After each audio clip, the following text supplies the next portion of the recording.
Hey, how you doing there, Abe? It's your Uncle Murray. I got a letter from your mother the other day. She says you was asking about a friend of mine I grew up with in the neighborhood, but that you couldn't write to ask me yourself because you lost your glasses again. Shame on you. What'd I tell you about losing your glasses? You really got to keep an eye on those things, kid. Oh, that was kind of funny. Oh, never mind. Well, so I got an idea, right? I went down to the basement, I dusted off the old tape deck, and I figured I'd record a letter for you, see? That way you don't gotta strain your eyes or nothing trying to read my chicken scratch. I know you like writing letters back and forth, but I figured this would be easier for you for the time being. So anyways, I had this buddy growing up, see? And he was the only person who ever really gave more than 2 hot farts about me. You know what I mean? You never met him. I mean, I don't think you ever met him. No, you never met him. But I think you heard of him. I mean, I'm positive you heard of him. His name's Tarzan. Yeah, yep, that Tarzan. Tarzan of the jungle, you know. The great Tarzan of the apes and all of that. But I'm telling you right now, kid, all those stories about his adventures and his courage, you know, he's so strong and all of that, well, they're just that, kid. Stories, myth, fables, fairy tales. Every one of them made up out of whole cloth. And I'll tell you something else. His name ain't really Tarzan. It ain't even really John Clayton like everybody thinks. You want to know what his real name is? I'll tell you what his real name is. It's Chaim Berechev. Yeah, that's right. Chaim Berechev. He was just another stupid kid from Brooklyn, just like you and me. Yeah, we grew up together on the same block. But if you want to know how we got all his little nicknames, we got to go all the way back to when we was kids. You see, Chaim loved his old man. I mean, really loved his old man. His name was Moses Berechev. Very nice man. He had a job towing the roofs of buildings over on the Lower East Side. Well, little Chaim, he'd play around with his old man's tools when he'd get home from work, and he'd get that black goop all over him. Well, and that's when I met him. Me and some of the other boys from the neighborhood, we invited him to play a pickup game of stickball with us, and the little freak got that nasty black goop all over the only baseball we had. Seriously. So we called him Tar Hands. Get it? Tar Hands. But when the little snitch went and told his mother that we was making fun of him, he couldn't even tolerate on account of him having a speech impediment back then. He said we was calling him Tarzan. Tarzan. Mama, they call me Tarzan. Well, that quickly morphed into Tarzan, and just like that black goop on his sweaty little paws, the nickname stuck to him. Oh, yeah. And that whole Lord of Greystoke thing, you heard of that? Well, he didn't inherit no property from no long-lost hoity-toity English relatives and nothing like that. Nah, that was from the neighborhood, too. There was this one block in the neighborhood that was full of all old people. I mean, every one of them, they was all older than dirt. Well, a bunch of the old men, they used to sit around on the stoops playing checkers and smoking cigars and whatnot. So some of the locals, they started calling them the Greystokers. You know, gray because of the gray hair and stokers because of the cigars, right? Anyway, since that's the block where all the grays stoked, that just turned into Greystoke, see? Well, the old farts, they used to send Chaim, Tarzan, down to the corner store to buy him a newspaper or a 6-pack of beer or a pack of cigarettes or something. And nobody ever gave him no grief for buying that stuff as a kid. Because everybody knew that if he ever even took one puff or one sip of any of that stuff, that his mother would clobber the daylights out of him. Well, never mind, that's not important. Anyway, they started calling him the Lord of Greystoke, see? And well, you know, Tarzan, he was pretty proud of that nickname, you know? Yeah, he liked it quite a bit. Well, at least until some of the boys started calling him Little Lord Greystoke. You know, like Little Lord Fauntleroy. Well, that's probably before your time. Anyway, it pissed him off. Oh, it pissed him off right out of his shoes. So he started getting into fights, you know, going home with all sorts of bruises and cuts and scrapes and whatnot. So his mother, Clara, she started calling him Tarzan of the Scrapes, you know. And he was getting to be a halfway decent fighter, you know, a pretty good little scrapper. But the only thing is that Tarzan, he'd pass out at the sight of blood. Seriously, can you believe that? So his old man, Moses, he'd come home from work and he'd see his little boy passed out on the carpet, and his mother tending to his wounds, and he'd say, "Well, what's wrong now, Clara?" And she'd say, "Oh, it's okay, Mo. Chaim's just got the vapors again." So his father started calling him Tarzan of the Vapes, right? Thinking it might toughen up his precious little kid. But it never worked. Nah, he still passes out at the sight of blood to this day. Yeah, my pal, right? Well, Tarzan was so embarrassed about the whole blood phobia thing that he became somewhat of a hermit for a while. He started playing hooky from school, and we didn't see him for something like 3 or 4 weeks. He'd just sit there in his bedroom with nobody to talk to but his cat, Mr. Peepers. Poor kid. His mother was so worried about him being locked away in his room that she went out and she bought him a whole bunch of comic books, thinking they might cheer him up or snap him out of it or something. Well, snap him out of it they did. Well, he loved them. I mean, he got obsessed with them. Oh, especially the ones that could fly, like Captain Marvel and Superman and guys like that. He got so obsessed with them that he got his mother to sew up a couple of superhero costumes for him, and he'd wear them around the neighborhood. Seriously. Yeah, he'd jump off of mailboxes and fence rails trying to teach himself how to fly. Well, of course, some of the boys started calling him Tarzan of the Capes. But he kind of liked that nickname, you know. Especially since some of the girls thought he looked kind of cute in his little superhero outfits. Especially this one dame named Meredith Banks. Ah, what a little cutie she was. But that's when Tarzan got himself into some trouble, see? Because one of the other boys had a thing for Meredith. His name was Federico Stampanetti. Or Freddie Stamps around the neighborhood. Or even Freddie the Stamp if you got on his bad side. You see, Freddie's old man, Carmine Stampanetti, he was a machinist.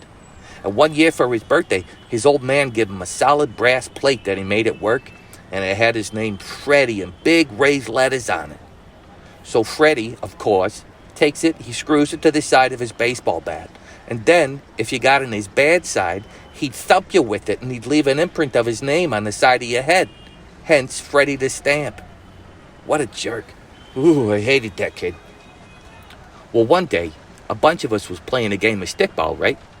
Tarzan was catching and we was having a real nice game until Freddie shows up with his baseball bat and wanted into the game.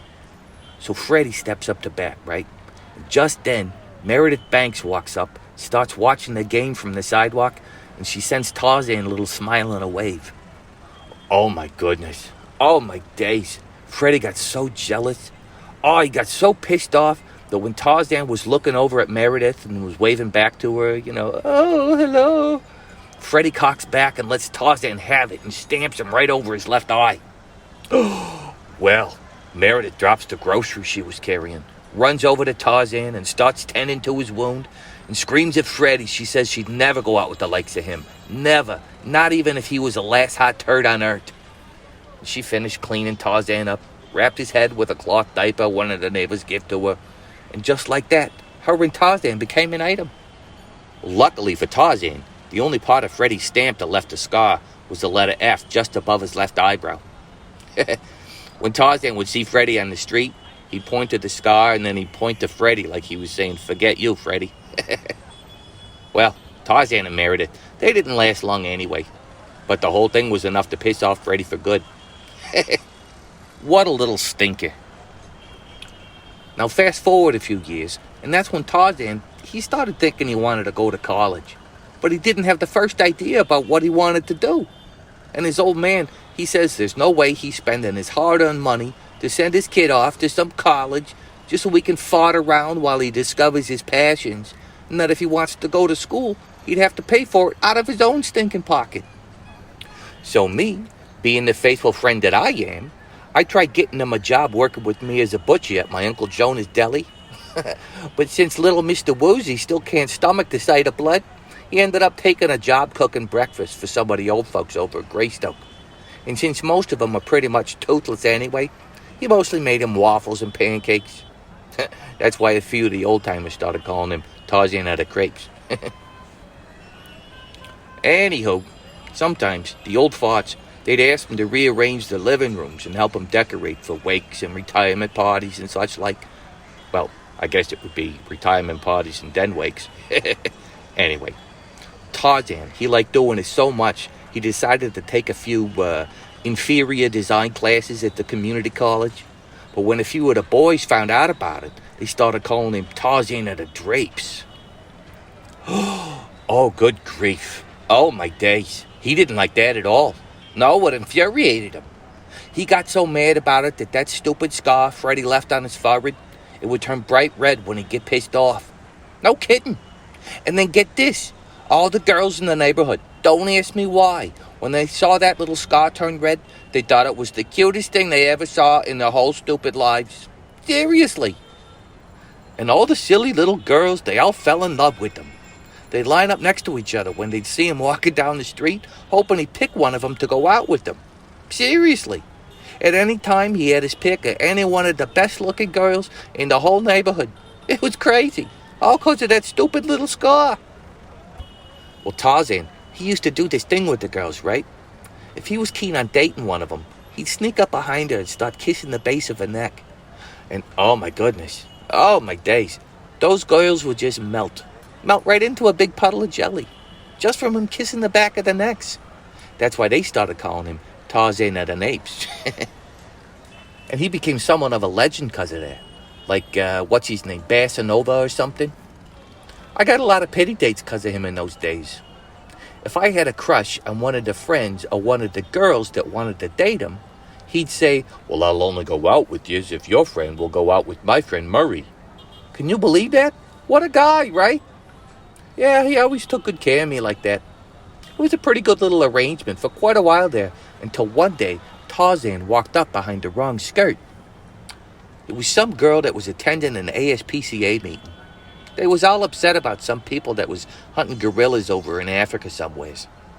Anyway, when Tarzan tried kissing the back of her neck, she wheeled around and clobbered him. I mean, harder than his mother ever did. Well, Tarzan never met no dame like that before. And just like that, he was smitten. Oh, he begged her pardon, and he said, oh, I'm sorry. And that little scar on his forehead that turns red when he's angry, well, it turns out it turns an even brighter red when he blushes. He didn't know nothing about monkeys or nothing, and the only thing he could think of was to start telling her stories about his cat, Mr. Peepers. Well, I guess she thought that was pretty cute. And, you know, one thing led to another, and the two of them became an item. But Tarzan's new squeeze, Jane Goodman or Goodson or something like that, I can't remember. She had dreams of going over to Africa to work with the chimpanzees. So Tarzan, afraid to lose who he thought was the one and only love of his life, he packed a few bags, kissed his mother and father goodbye, and just like that, poof, he was gone. Well, it turned out, unfortunately for Tarzan, that working with the hairy little freaks wasn't all that Jane told him it would be. Not long after they got there, Jane drifted away from him and spent most of her time with the other dames she met over there. And Tarzan ended up mostly schlepping equipment through the jungle and shoveling chimpanzee poop. He was a little more than a houseboy of the jungle, poor guy. Oh, he was so heartbroken. He was so crazy about that dame. He'd write home to his parents telling them how miserable he was and that he wanted to come home, but there was nothing they could do, really. His father, Moses, he got hurt on the job tarring the roof. Well, it was kind of work-related. You see, in those days, you could chew roofing tar like a piece of bubble gum. But on this one day, one of the new guys mixed up the tar all wrong, made it too strong. So Moses and two of the other men, they started chewing, and the tar glued the teeth together, permanently. All three guys had to go to the dentist office and have all their teeth surgically removed. Seriously. Anyway, all that to say, while Moses was off work healing from the surgery, they didn't have enough money to send to Tarzan to buy a plane ticket home. So it looked like he was stuck out there. But get this, that's when the comic books came back into his life. You see, Tarzan, he was so depressed about Jane losing interest in him that he'd just sit in his hut by himself and mope. But after a while, he remembered how the comic books used to cheer him up. So he tried to recreate them from memory, but he could never quite remember all the details. But while he was doing this, he discovered he was a pretty decent artist. So he began making up his own stories and drawing his own comics. Some of the chimps noticed he was spending most of his time in his hut, so they'd go in and hang out with them, and after a while they became kind of friends with each other. He'd write stories about saving chimps from poachers and researchers, and then the stories kept getting more and more, what's that word your mother used to? Oh, adios. Grandiose. His stories kept getting more and more grandiose. And in his comics, he was becoming a kind of a superhero of the jungle. He sent some of them back here to me in the States, and I thought they was pretty neat. So I started showing them around to some of the people in the neighborhood, and they loved them. I'm telling you, they went crazy for him. And that, my friend, is how he became known as Tarzan of the Apes. See? Da-da-da, Tarzan of the Apes. That's how he got his name. But there was more than that, too. You see, Tarzan's comic books were so popular that he had me get some copies made, and people were buying them left and right. And he was making some pretty serious dough from the things. So he was finally able to buy a plane ticket back to New York. But when he got back, he was staying with his parents for a while in that same house on the block in Brooklyn. But he'd gotten so accustomed to living in the jungle with all that nature and stuff for so long that he said he couldn't stand living in a concrete jungle no more. And when I said his comics were selling pretty good, I mean they was able to make Tarzan like independently wealthy. I mean a lot of dough they was bringing in. So he packed his parents and he moved them and himself over to France, having bought a bunch of property out in the French sticks somewheres from some frog named Paul Donut or Doorknob or some stupid name like that. And oh my days, Tarzan loved it over there. I mean, he loved it over there. He loved it so much he decided to start his own vineyard for some stupid reason. Now he makes this hoity-toity top-shelf French wine, the really expensive high-class stuff. He's even got enough dough to pay people to do all the work for him. Now he spends his days wheeling his father around the vineyard, and Moses tells Tarzan stories about when he was a roofer, and Tarzan tells Moses about his days in the jungle and his little monkey friends. In one of Tarzan's most recent letters to me, he told me that his father, just before he died, he gave him his last nickname. He said, "I'm proud of you, son. I'm really proud of you. My son, Tarzan of the Grapes." That last part, that's not true. That's not true. I just made it up. Both Moses and his wife Clara, they're both still alive and well. Tarzan of the Grapes. I think I got you there for a second. Well, at any rate, that's my story, soup to nuts, of my buddy I grew up with, Tarzan. And you can tell your buddies about him, but don't tell him about his real name. He's still embarrassed about it. He never liked it for some reason. Well, I hope you like the story. I hope you find your glasses so we can start writing back and forth again. Well, unless you like this better, Anyway, I'll see you later. Take care, buddy. I miss you. Love you. Bye-bye.